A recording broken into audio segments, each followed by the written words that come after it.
రేపే మోహిని ఏకాదశి. ఎంతో పవిత్రమైన శక్తివంతమైన రోజు. వైశాఖ శుద్ధ ఏకాదశిని మోహిని ఏకాదశి అని పిలుస్తారు. మరి ఇంతటి విశేషమైన రోజు. మీ ఇంట్లో ఈ కూరను వండినా లేక తిన్నా దరిద్రం చుట్టుకుంటుంది, అష్ట కష్టాలు అనుభవించాల్సి వస్తుంది. కాబట్టి ఎంతో శక్తివంతమైన మోహిని ఏకాదశి రోజు ఏ కూరను ఇంట్లో వండకూడదో ఇప్పుడు ఈ వీడియోలో తెలుసుకుందాం. వైశాఖ మాసంలోని శుక్ల పక్ష ఏకాదశిని మోహిని ఏకాదశి అంటారు. ఈ ఏకాదశి శ్రీ మహావిష్ణువుకు సంబంధించింది. శ్రీ మహావిష్ణువు ఈ అవతారం ధరించడం వెనుక ఒక పురాణ కథ కూడా ఉంది. ఈ సంవత్సరం అంటే 2024వ సంవత్సరం మే 19వ తేదీ మోహిని ఏకాదశి వచ్చింది. ఈ రోజు ఉదయం బ్రాహ్మీ ముహూర్తం నుండి సూర్యోదయమైన 6 గడియల వరకు, అంటే ఉదయం 4 గంటల నుంచి సూర్యోదయమైన 6 గడియల వరకు, అంటే సూర్యోదయం నుంచి 2 గంటల 24 నిమిషాల వరకు నదిలో, సెలయేటిలో, చెరువులో లేదా బావిలో లేదా ఇంట్లో అయినా స్నానం చేయాలి. ఎందుకంటే ఈ సమయంలో సర్వలోకాల్లో ఉన్న తీర్థ దేవతలు భూమి మీద ఉన్న జలంలో ఉంటారు. కాబట్టి ఇటువంటి సమయంలో గుప్పెడు వేపాకులు అలాగే 4 రావి ఆకులు స్నానం చేసే నీటిలో వేసుకుని స్నానం చేస్తే అలాంటి వారు యముడి బారి నుంచి తప్పించుకోగలరు. ఇలా ఈరోజు స్నానం చేస్తే సర్వతీర్థ దేవతల శక్తి వల్ల ఆ మానవుడు చేసిన సర్వ పాపాలు హరించుకుపోతాయి. ఈ సమయంలో స్నానం చెయ్యని మానవులకు సకల తీర్థ దేవతల శాపం కలుగుతుంది. సూర్యోదయం తర్వాత 6 గడియల తర్వాత తీర్థదేవతలు తమ తమ స్థానాలకు వెళ్లిపోతారు. ఇలా ఈ వైశాఖ మాసంలో మళ్లీ మరుసటి రోజు ఇలా జలంలో తీర్థ దేవతలు ప్రవేశించి సూర్యోదయం తర్వాత 6 గడియల వరకు ఉండి స్నానమాచరించిన మానవుల యొక్క సర్వ పాపాలను పోగొడతారు. కాబట్టి ఇంట్లో స్నానం చేసేవారు ఈ సమయంలో స్నానం చేసే నీటిలో గుప్పెడు వేపాకులు 4 రావి ఆకులు వేసుకుని స్నానం చేయండి. ఇలా చేస్తే ఒంట్లోని పాపాలు తొలగిపోతాయి, రోగాలు తగ్గుముఖం పడతాయి, దరిద్రం తొలగిపోతుంది, లక్ష్మీ కటాక్షం కలుగుతుంది. ఇక ఈ ఏకాదశికి సంబంధించిన పురాణ వివరణ కూర్మ పురాణంలో ఉంది. దాని గురించి ఇప్పుడు తెలుసుకుందాం. పాండురాజు పెద్ద కుమారుడైన ధర్మరాజు శ్రీకృష్ణుడితో ఇలా పలుకుతాడు: జనార్దన, కృష్ణ, వైశాఖ మాసంలో శుక్ల పక్షంలో వచ్చే ఏకాదశి పేరు ఏమిటి? ఆ ఏకాదశి ఫలితం ఏమిటి? ఆ వ్రతాన్ని ఆచరించే విధానమేమిటి? ఆ ఏకాదశి యొక్క గొప్పతనం ఏమిటి? ఆ ఏకాదశికి సంబంధించిన కథ ఏమిటి? సవివరంగా వివరించు అని వేడుకున్నాడు. దానికి శ్రీకృష్ణుడు ఇలా పలుకుతాడు: ఓ ధర్మనందన, శ్రద్ధగా విను. పూర్వం శ్రీరామచంద్రుడు నీవు అడిగినట్లుగానే వశిష్ఠ మహర్షిని అడిగాడు. అప్పుడు వశిష్ఠుడు శ్రీరామచంద్రుడికి ఒక మంచి కథను ఇలా వివరించాడు. ఆ కథను నేను నీకు వివరంగా చెప్తాను, శ్రద్ధగా విను అంటూ ఇలా చెప్పడం ప్రారంభించాడు. శ్రీరామచంద్రుడు వశిష్ఠ మహామునితో ఇలా పలికాడు: మునిశ్రేష్ఠ, సమస్త పాపాలను నశింపచేసేది, సమస్త దుఃఖాలను పోగొట్టేది వ్రతాలు అన్నిటిలోకి ఉత్తమమైన వ్రతం గురించి మీ ద్వారా వినాలని అనుకుంటున్నాను. సీతా వియోగం వల్ల నేను అనేక దుఃఖాలను అనుభవించాను కదా, అందువల్ల నేను చాలా భయపడుతున్నాను. అందుకని మిమ్మల్ని ఈ విధంగా అడిగాను అని శ్రీరామచంద్రుడు వశిష్ఠ మహాముని ప్రార్థించాడు. అప్పుడు వశిష్ఠుడు ఇలా చెప్పాడు: శ్రీరామచంద్ర, నీవు చాలా మంచి ప్రశ్నే వేశావు. ధర్మస్వరూపుడివైన నీవు ఇటువంటి ప్రశ్న వేయడం తగినదే. అందువల్ల నీ నామం తలిచినంత మాత్రమునే మానవుడు పవిత్రుడు అవుతాడు. ప్రశ్న వేసిన వారిని బట్టి వారి యొక్క బుద్ధి చాతుర్యం తెలుస్తుంది. శ్రీరామచంద్ర, నీవు ప్రజల క్షేమం కోరి నన్ను ఈ ప్రశ్న అడిగావు. అందువల్ల లోకహితం కోసం నేను నీ ప్రశ్నకు సమాధానం చెప్తాను. పవిత్రము చేయువాటన్నిటిలోకి పవిత్రమైనది వ్రతాలంటిలోకి ఉత్తమమైన వ్రతమును గురించి నీవు అడిగావు. శ్రద్ధగా విను అన్నాడు. శ్రీరామ, వైశాఖ మాసంలోని శుక్ల పక్షంలో వచ్చే ఏకాదశిని మోహిని ఏకాదశి అని పిలుస్తారు. ఈ ఏకాదశి సమస్త పాపాలను హరిస్తుంది, అన్నిటికంటే శ్రేష్టమైనది. ఈ ఏకాదశి వ్రతాన్ని ఆచరించిన మానవుడు ముక్తిని పొందుతాడు. అందువల్ల నీ వంటి వారిచే ఈ వ్రతం తప్పక ఆచరించబడాలి. సమస్త పాతకాలను, సమస్త దుఃఖాలను ఈ ఏకాదశి వ్రతం నివారిస్తుంది. పుణ్యాన్ని ప్రసాదిస్తుంది. శుభప్రదమైనది అగు ఒక కథ చెప్తాను. ఏకాగ్రమైన మనసుతో నేను చెప్పే కథ విను. ఎందుకంటే ఈ కథను విన్నంత మాత్రం చేతనే మహాపాపాలు నశిస్తాయి. శ్రీరామచంద్ర సరస్వతీ నదీ తీరం మిక్కిలి మనోహరంగా ఉంటుంది. దానికి సమీపంలో అందమైన పట్టణం ఒకటి ఉంది. ఆ పట్టణానికి భద్రావతి అనే పేరు. ఆ పట్టణాన్ని బుద్ధిమాన్ అనే రాజు పరిపాలిస్తున్నాడు. అతను శ్రేష్టమైన రాజవంశంలో జన్మించాడు. సత్యవాక్క పాలనయందు నిష్ఠ కలవాడు. చంద్రవంశంలో జన్మించినవాడు. మంచి ధైర్యవంతుడు. ఆ పట్టణంలోనే ధనపాలుడు అనే పేరు కలిగిన ధనధాన్యాది సకల సంపదలు కలిగిన వైశ్యుడు ఒకడు ఉన్నాడు. ప్రజలు దాహం తీర్చుకోవడం కోసం అతను చాలా ప్రదేశాల్లో చలివేంద్రాలు నిర్మించాడు. యజ్ఞయాగాలు చేసుకునేవారికి యజ్ఞయాగశాలలు నిర్మించాడు. చెరువులు తవ్వించాడు. నీటి కోసం అక్కడక్కడ చెట్లను కూడా నాటించాడు. ఆ విధంగా ఆ వైశ్యుడు అనేక దాన ధర్మాలు చేస్తూ ఉండేవాడు. బాటసారులకు సత్రాలు కూడా కట్టించాడు. బాటసారులకు బసలు ఏర్పాట్లు చేసేవాడు. ఇంకా ఆ వైశ్యునకు విష్ణుమూర్తి పట్ల అపారమైన భక్తి కూడా ఉండేది. అతను పరమ శాంత స్వభావం కలవాడు. అతనికి 5 కుమారులు ఉన్నారు. మొదటివాడి పేరు సుమనుడు, రెండవవాడి పేరు ద్యుతిమంతుడు, మూడోవాడి పేరు మేధావి, నాలుగోవాడి పేరు సుకృతి, ఇక 5వవాడి పేరు దుష్టబుద్ధి. 5వవాడు పేరుకు తగినట్లుగానే నిరంతరం మహాపాపాలు చేయడంలోనే ఆసక్తి కలిగి ఉండేవాడు. ఎల్లప్పుడూ వేశ్యలతోనే తిరుగుతూ ఉండేవాడు. నిరంతరం వేశ్యలతోనే గడిపేవాడు. తనకు తాను గొప్ప మొనగాడిగా భావించుకునేవాడు. జూదం మొదలైన చెడు వ్యసనాలయందు ఆసక్తి కలిగి ఉండేవాడు. పరస్త్రీలను అనుభవించడంలో ఆనందాన్ని పొందేవాడు. దేవాలయంలోని దేవతల వైపు అస్సలు చూసేవాడు కాదు. అతిథి అభ్యాగులను ఆదరించేవాడు కాదు. పెద్దవారిని, ముసలివారిని, చివరికి తల్లిదండ్రులను కూడా పూజించేవాడు కాదు. కనీసం గౌరవించేవాడు కూడా కాదు. ఒక్కసారి కూడా బ్రాహ్మణులు గౌరవించలేదు, అలాగే పూజించలేదు. ఈ విధంగా దుష్టబుద్ధి న్యాయ విరుద్ధమైన, ధర్మ విరుద్ధమైన పనులని నిరంతరం చేస్తూ ఉండేవాడు. అతని దుర్మార్గమైన ప్రవృత్తి వల్ల తాత తండ్రులు సంపాదించిన ధనాన్ని విచ్చలవిడిగా ఖర్చు చేసేవాడు. తినకూడని వస్తువులు తినేవాడు. ఎల్లప్పుడూ కళ్ళు తాగుతూ కైపులోనే ఉండేవాడు. మహాపాపాత్ముడు అయ్యాడు. 4 రోడ్లు కలిసే చోట్ల నలుగురు తిరుగుతూ ఉండగా, అందరూ చూస్తూ ఉండగా వేశ్యలపై చేతులు వేసి తిరుగుతూ ఉండేవాడు. తాను చేసే ఘనకార్యాలను అందరూ చూస్తున్నారా లేదా అని, తన గూర్చి ఎవరెవరు ఏ విధంగా అనుకుంటున్నారో అని 4 దిక్కులకు తన చూపును ప్రసరించేవాడు. ఇలా అతను తిరుగుతూ ఉండగా ఒకసారి అతని తండ్రి చూశాడు. అతన్ని అసహ్యించుకున్నాడు. అందుకని తండ్రిపై కోపం తెచ్చుకుని ఇంటికి వచ్చిన తర్వాత చాలా బలగం కలిగిన సేవకులచే తండ్రిని బయటకు గెంటించేశాడు. అతని ప్రవర్తన అందరికీ తెలిసింది. అతని బంధువులు ఎవరూ చేరనివ్వలేదు. కొంతకాలానికి చేతిలో ఉన్న ఉంగరాలను, కంఠాభరణాలను తక్కువ ధరకే అమ్మేసి ఆ ధనంతో కొంతకాలం కాలక్షేపం చేశాడు. అతని వద్ద ధనం పూర్తిగా అయిపోయిన విషయం తెలుసుకున్నారు అంతా. అతనితో ప్రవర్తించిన వేశ్యలు కూడా అతన్ని దగ్గరకు రానివ్వలేదు. ఒకవేళ వచ్చినా గుమ్మం వద్దే తిట్టిపోశారు, అవమానించారు. ధనహీనులైన వారితో వేశ్యలకు పని ఉండదు కదా. దుష్టబుద్ధికి ధరించడానికి పరిశుభ్రమైన వస్త్రాలు కూడా లేకుండా పోయాయి.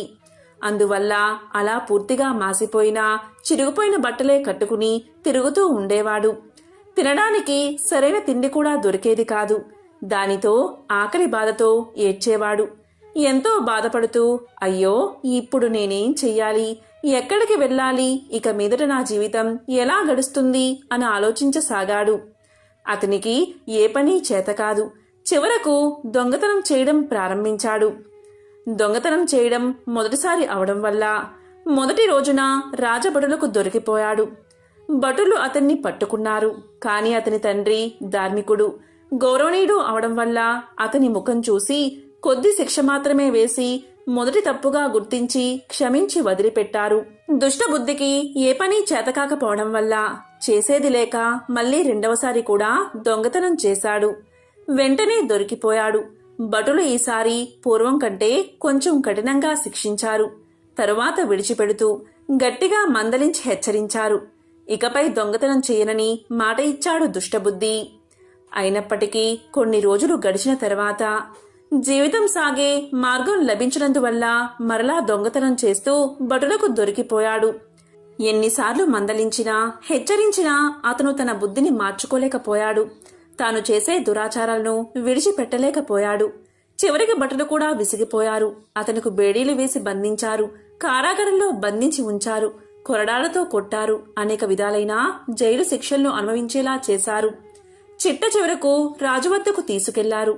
రాజు అతను చేసిన నేరాలంటిని విచారణ చేశాడు.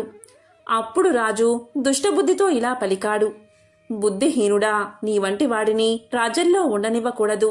కనుక నీవు రాజ్యాన్ని వదిలిపెట్టి వెంటనే వెళ్లిపోమని ఆదేశించాడు. బంధాలను ఊడదీయించాడు. జైలు నుంచి తరిమి కొట్టించాడు. అప్పుడు దుష్టబుద్ధి మిక్కిలి భయపడుతూ బాధపడుతూ రాజ్యాన్ని వదిలిపెట్టాడు. భయంకరమైన అరణ్యానికి చేరుకున్నాడు.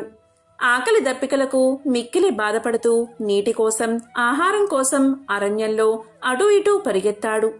సింహం ఏ విధంగా తన కంటపడిన జంతువులను పట్టి చంపి తింటుందో అదేవిధంగా అతను కూడా తన కంటపడిన లేళ్లను, అడవి పందులను, చిన్న చిన్న అడవి జంతువులను చంపుతూ ఆకలి తీర్చుకునేవాడు. క్రమంగా మాంసాహారం తినడానికి అలవాటు పడిపోయాడు. కొంతకాలం గడిచేసరికి అతనికి అరణ్యంలో నివసించడం కూడా అలవాటు అయిపోయింది. ధనుర్బాణాలను తయారు చేసుకున్నాడు. అమ్ముల పొదని వీపుకు కట్టుకున్నాడు. అరణ్యమంతా తిరుగుతున్నాడు. చిన్న చిన్న పక్షులను, జంతువులను, చకోర పక్షులను, నెమళ్లను, గ్రద్దలను, తిత్తిర పక్షులను కూడా ఏమాత్రం దయలేకుండా చంపుతున్నాడు. తనకు ఆహారం అవసరం లేకపోయినా కూడా పశుపక్షాదులను చంపడం మాత్రం మానలేదు. అతను చేయడానికి మరొక పని ఏదీ లేదు కాబట్టి ఏమాత్రం ఎడతెరిపి లేకుండా జీవహింస చేస్తూనే ఉన్నాడు. అతని గుండె బండరాయిలా మారిపోయింది. దయ అని విషయం కూడా మర్చిపోయాడు. పూర్వజన్మలో చేసిన పాపాల కారణంగా అతను మరింతగా పాపమనే బురదలో కూరుకుపోయాడు. అతని హృదయం, మనస్సు దుఃఖంతోనూ సుఖంతోనూ నిండిపోయింది. పగలు రాత్రి నిరంతరం తన యొక్క ముందుగతి ఏమిటా అని దీర్ఘంగా ఆలోచిస్తూ ఉండేవాడు. అతనికి దిక్కు తోచలేదు. ఒకానొకనాడు అతను చాలా దూరంగా ఉన్న అరణ్యంలో తిరుగుతున్నాడు. ఏ జన్మలో చేసిన పుణ్య విశేషమో కొద్దిగా మిగిలి ఉండడం వల్ల కౌండిన్య మహర్షి ఆశ్రమం అతని కంటపడింది. అది వైశాఖ మాసం. కౌండిన్య మహర్షి గంగానదిలో స్నానం చేసి తిరిగి వస్తున్నాడు. దుఃఖంతో కుంగిపోతున్న దుష్టబుద్ధి మహర్షిని సమీపించాడు. మంచి వేసవికాలం, అందువల్ల వేడి ఎక్కువగా ఉంది. కౌండిన్య మహర్షి స్నానం చేసి నీరు కారుతున్న వస్త్రాలతోని ఆశ్రమానికి వెళ్తున్నాడు. ఆయన్ని వెంబడించి వెళ్తున్నాడు దుష్టబుద్ధి. మహర్షి ధరించిన వస్త్రాల నుండి జారుతున్న నీటి బిందువులు గాలికి ఎగిరి వెనుక నడుస్తున్న దుష్టబుద్ధి మీద పడుతున్నాయి. ఒక్కొక్క బొట్టు పడుతున్నప్పుడు అతని పాపరాశి కొద్ది కొద్దిగా తరిగిపోతుంది. అతని దురదృష్టం కూడా కొంత తగ్గింది. దానితో అతనికి అవకాశం లభించింది. దాంతో అతను మహర్షికి ఎదురుగా నిలబడ్డాడు. మహర్షికి నమస్కారం చేశాడు. అప్పుడు ఇలా పలికాడు దుష్టబుద్ధి: ఓ బ్రాహ్మణోత్తమా, నేను పుట్టిన దగ్గర్నుంచి పాపాలనే చేస్తున్నాను. పరమ పాపాత్ముణ్ణి నేను. ప్రస్తుతం నా వద్ద ధనం ఏదీ లేదు. ధనంతో పనిలేని నా పాపాలు పోగొట్టేటువంటి ప్రాయశ్చిత్తం ఏదైనా ఉంటే నా యందు అనుగ్రహించి నాకు వివరించండి అని మహర్షితో పలికాడు. ఇక మహర్షి దివ్య దృష్టితో గడిచిపోయిన అతని జీవితానంతటినీ తెలుసుకున్నాడు. వెంటనే దుష్టబుద్ధితో ఇలా పలికాడు: ఓయి, నీవు నీ పాపాలను పోగొట్టుకోవాలి అనుకున్నట్లయితే నేను చెప్పే మాటలను జాగ్రత్తగా విను. వైశాఖ మాసంలో శుక్ల పక్షమునందు ఒక ఏకాదశి వస్తుంది. దానిని మోహిని ఏకాదశి అని పిలుస్తారు. ఆ రోజు నీవు నా మాట మీద నమ్మకం ఉంచి ఉపవాస వ్రతాన్ని ఆచరించు. ఆ వ్రత ప్రభావం వల్ల మేరు పర్వతమంతా పెద్ద పాపమైనా సరే నశిస్తుంది. మానవులు గత జన్మలో ఎన్ని పాపాలు చేసినప్పటికీ అవన్నీ కూడా మోహిని ఏకాదశి నాటి ఉపవాస వ్రతం వల్ల నశించడం తప్పనిసరిగా జరుగుతుంది. ఈ మోహిని వ్రతం యొక్క మహత్యం చాలా గొప్పది అని చెప్పాడు మహర్షి. దుష్టబుద్ధి మహర్షి చెప్పిన మాటలన్నీ విన్నాడు. దాంతో ఎంతో ఆనందాన్ని పొందాడు. కౌండిన్య మహర్షి ఉపదేశించిన ప్రకారం మోహిని ఏకాదశి వ్రతాన్ని ఆచరించాడు. దానితో ఆ వ్రత ప్రభావం వల్ల దుష్టబుద్ధి యొక్క పాపాలన్నీ తొలగిపోయాయి. మోహిని ఏకాదశి వ్రత ప్రభావం వల్ల దుష్టబుద్ధి దివ్యమైన దేహాన్ని ధరించాడు.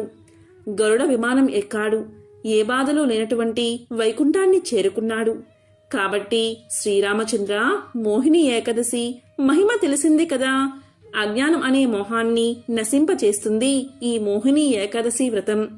ఈ 3 లోకాలయందు ఈ వ్రతాన్ని మించిన మరొక వ్రతం లేదు అని శ్రీరామచంద్రుడికి వశిష్ఠ మహాముని చెప్పాడు అని ధర్మరాజుకి శ్రీకృష్ణుడు తెలియచేశాడు. కాబట్టి ధర్మరాజా, యజ్ఞాలు, యాగాలు, దానాలు మొదలైనవి ఎన్ని చేసినప్పటికీ కూడా అవన్నీ ఈ ఏకాదశి వ్రతఫలంలో 16వ వంతుకి కూడా సాటి రావు. ఈ మాటల్లో ఎటువంటి ఆశ్చర్యమూ లేదు. ఈ మోహిని ఏకాదశి మహత్యాన్ని చదివినా విన్నా 1000 గోవులను దానం చేసినంత మహాపుణ్యం లభిస్తుంది. సకల పాపాలను హరిస్తుంది, సకల శుభాలను కలిగిస్తుంది అని ఈ మోహిని ఏకాదశి వ్రతం యొక్క గొప్పతనాన్ని ధర్మరాజుకి శ్రీకృష్ణుడు తెలియచేశాడు. మోహిని ఏకాదశి రోజు చాలా మంది ముందు రోజు రాత్రి అంటే దశమి రాత్రి నుంచి ఉపవాసం మొదలుపెట్టి మర్నాడు అంటే ద్వాదశి ఉదయం వరకు ఉపవాస దీక్షను కొనసాగిస్తారు. ఇలా కుదరని పక్షంలో ఏకాదశి రోజైనా ఎలాంటి ఆహారమూ తీసుకోకుండా ఉపవాసం ఉండే ప్రయత్నం చేస్తారు. ఇవాల్టి ఆరోగ్య పరిస్థితులను బట్టి అంతటి కఠినమైన ఉపవాస ఆచరణ కష్టం. కాబట్టి బియ్యంతో చేసిన పదార్థాలు తీసుకోకుండా పళ్ళు, పాలు వంటి అల్పాహారాలతో ఉపవాసం చేయవచ్చు. ఉపవాసం చేసే సమయంలో ఎటువంటి పరిస్థితిలోనూ నిద్రించకూడదని శాస్త్రం చెబుతుంది. మరి ఎంతో విశేషమైన ఈ ఏకాదశి రోజు ఇంట్లో పొరపాటున కూడా మాంసాహారాన్ని అస్సలు వండకండి, అలాగే తినకండి.